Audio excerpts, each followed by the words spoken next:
Hello friends, welcome back to my channel sweet and spice. Function ஃபெஸ்டிவல்னாலே பிரியாணி இல்லாமல் இருக்காது. அந்த பிரியாணியை சாப்பிட்டா தான் நம்மளுடைய ஃபங்க்ஷனே ஃபுல்ஃபில் ஆன மாதிரி இருக்கும். அதனால தான் நானும் இன்னைக்கு ஒரு பேச்சுலர்ஸ் எல்லாருமே கூட ஈஸியாக செய்யக்கூடிய மாதிரி ஒரு டேஸ்டியான சிக்கன் பிரியாணி செஞ்சு காட்ட போகிறேன். டக்குன்னு செஞ்சிடலாம் வாங்க. எப்படி செய்கிறதுன்றதை பார்ப்போம். நான் இன்றைக்கி 1/2 கிலோ அளவில் தான் நான் எல்லாமே செய்ய போகிறேன். 1/2 கிலோ பாஸ்மதி ரைஸ் எடுத்து ஊற வச்சுருக்கிறேன். 1/2 கிலோ சிக்கன் வாங்கி அதை நல்லா வாஷ் பண்ணி தனியாக எடுத்து வச்சுருக்கிறேன். 200 கிராம் வெங்காயத்தை நான் நீல வாக்கில் கட் பண்ணி வச்சுருக்கிறேன். தக்காளி 200 கிராம் எடுத்துருக்கிறேன். ஒரு கொஞ்சமாக கொத்தமல்லியும் புதினாவும் எடுத்துருக்கிறேன். ஒரு 4-5 பச்சை மிளகாய் எடுத்துருக்கிறேன். 1 கப் தயிர், 2 ஸ்பூன் இஞ்சி பூண்டு பேஸ்ட்டு. இது இவ்வளோ தான் நமக்கு இப்போ தாளிக்கிறதுக்கு தேவையான பொருள். வாங்க இப்போ நம்ம தாளிக்கிறதுக்கு போவோம். இப்போ நம்ம பிரியாணி செய்கிறதுக்கு நீங்கள் எந்த பாத்திரத்தில் நீங்கள் செய்ய போகிறீங்களோ அந்த பாத்திரத்தை நீங்கள் அடுப்பில் வச்சுக்கோங்க. அந்த பாத்திரம் சூடானதுக்கப்புறமேட்டு 150 ml எண்ணெய் விட்டுக்குங்க. நான் முதலையே சொன்ன மாதிரி இது பேச்சுலர்ஸ் ஈஸியாக செய்யக்கூடிய மாதிரி இருக்கும். அதனால் நெய்யெல்லாம் இல்லாமல் நான் இது செய்கிறேன். அது நீங்கள் வாசனை பொருள் என்னென்ன இருக்கோ போட்டுக்குங்க. நான் 3 பட்டை, 4 ஏலக்காய், 2 பிரிஞ்சி இலை, 4 கிராம்பு போட்டிருக்கிறேன். அதோட வெங்காயத்தையும் எடுத்து போட்டிருக்கிறேன். வெங்காயம் நல்லா ப்ரௌன் கலராக வரணும். அது வரைக்கும் நீங்கள் அதை நல்லா வதக்கி விடுங்க. அது எந்த அளவுக்கு வதங்குதோ அந்த அளவுக்கு பிரியாணி நல்லா கலர்ஃபுல்லாகவும் வரும், டேஸ்ட்டாகவும் வரும். வதங்காமல் இருந்துச்சு அப்படின்னு சொன்னால் உங்களுக்கு கிரேவி மாதிரி ஆகிடும். அதனால் கொஞ்சம் நல்லா வதக்கிக்குங்க.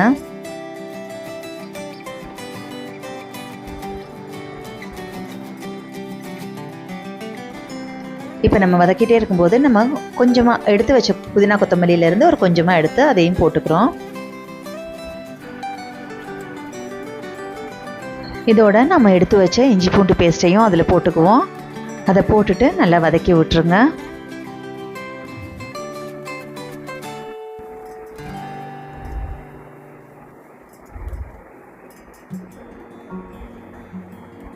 அந்த ரா ஸ்மெல் போகிற வரைக்கும் நல்லா கொஞ்சம் வதக்கிடுங்க.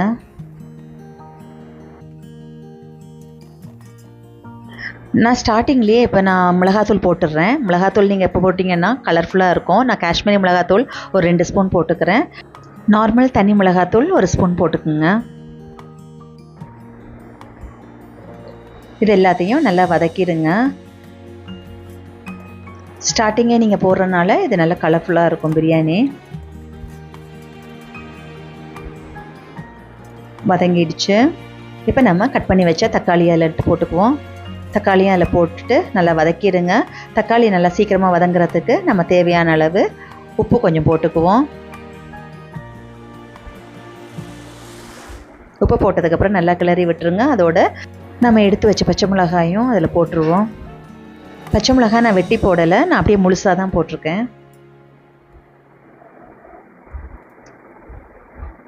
இப்போ திருப்பி கொஞ்சம் புதினாவும் கொத்தமல்லியும் அப்படியே போட்டுக்குவோம்.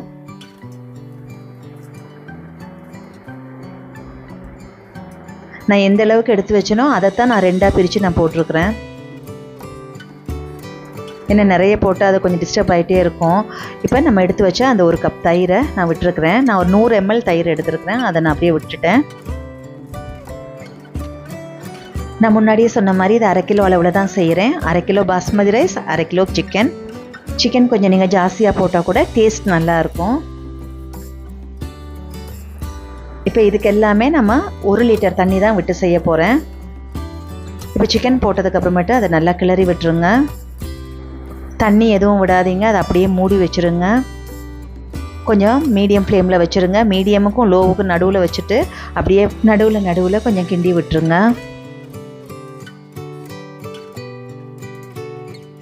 தண்ணி நான் விடலை, தண்ணி விடாமையே இவ்வளோ விட்டுருக்கேன். நான் தயிர் விட்டுருக்கோம் இல்லையா, நமக்கு தண்ணி வரும். இது 1 லிட்டர் வாட்டர் பாட்டில். இந்த வாட்டர் பாட்டிலில் 1 பாட்டில் அப்படியே ஃபுல்லாக நான் விட்டுருக்கிறேன். இப்போ தண்ணி கொதிச்சதுக்கப்புறமேட்டு நம்ம ஊற வச்ச பாஸ்மதி ரைஸை தண்ணியை வடிச்சிட்டு அப்படியே இதில் போட்டுருவோம்.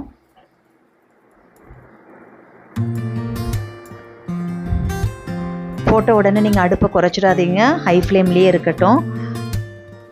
அதை லைட்டாக ஒருக்கா கிண்டி விட்டுட்டு இப்படி நீங்கள் உப்பெல்லாம் பார்த்துக்குங்க. பத்தாட்டி உப்பெல்லாம் போட்டுக்குங்க. எனக்கு பத்தலை, நான் போட்டுக்கிறேன். காரம் எல்லாம் கரெக்டாக இருக்குது. இப்போ உங்களுக்கு காரம் பத்தலைன்னா ஒரு மிளகாத்தூள் உங்களுக்கு தேவையான அளவு போட்டுக்குங்க. இப்போ அதை அப்படியே மூடி விட்டுருங்க. மூடி விட்டு தண்ணி நடுவால் கொதிக்க ஆரம்பிக்கும். கொதிக்க ஆரம்பித்து அரிசியும் தண்ணியும் ஒரே லெவலில் வந்ததுக்கப்புறமா நீங்கள் அடுப்பை நல்லா சிம்மில் வச்சுருங்க. ஃபுல் சிம்மு கொண்டு வந்துடுங்க. சிம்மில் கொண்டு வந்து நல்லா அந்த அரிசியெல்லாம் அப்படி பரப்பி நல்லா அமர்த்தி விட்டுட்டு திருப்பி மூடி நீங்கள் தம் போட்ட மாதிரி அப்படியே விட்டுருங்க. இப்போ ஒரு 10 நிமிஷம் கழித்து நீங்கள் திறந்து பாருங்கள். பிரியாணி நல்லா சூப்பராக ரெடி ஆகிடுச்சு. இப்போ இந்த ஸ்டேஜில் உங்கள்கிட்ட நெய் இருந்துச்சுன்னா நெய் ஒரு ஸ்பூன் விட்டுக்குங்க.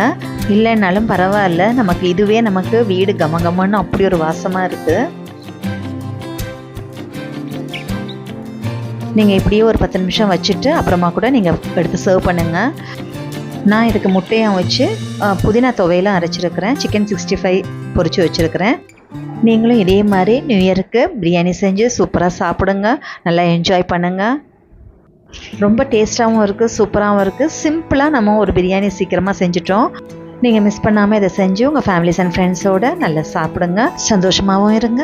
Wish you all a happy new year. சந்தோஷத்தோடு என்னை மறக்காமல் எல்லோரும் சப்ஸ்கிரைப் பண்ணிக்கோங்க. அப்போ தான் என்னுடைய வீடியோஸை நீங்கள் பார்க்க முடியும். தேங்க்ஸ் ஃபார் வாட்சிங் ஸ்வீட் அண்ட் ஸ்பைஸ்.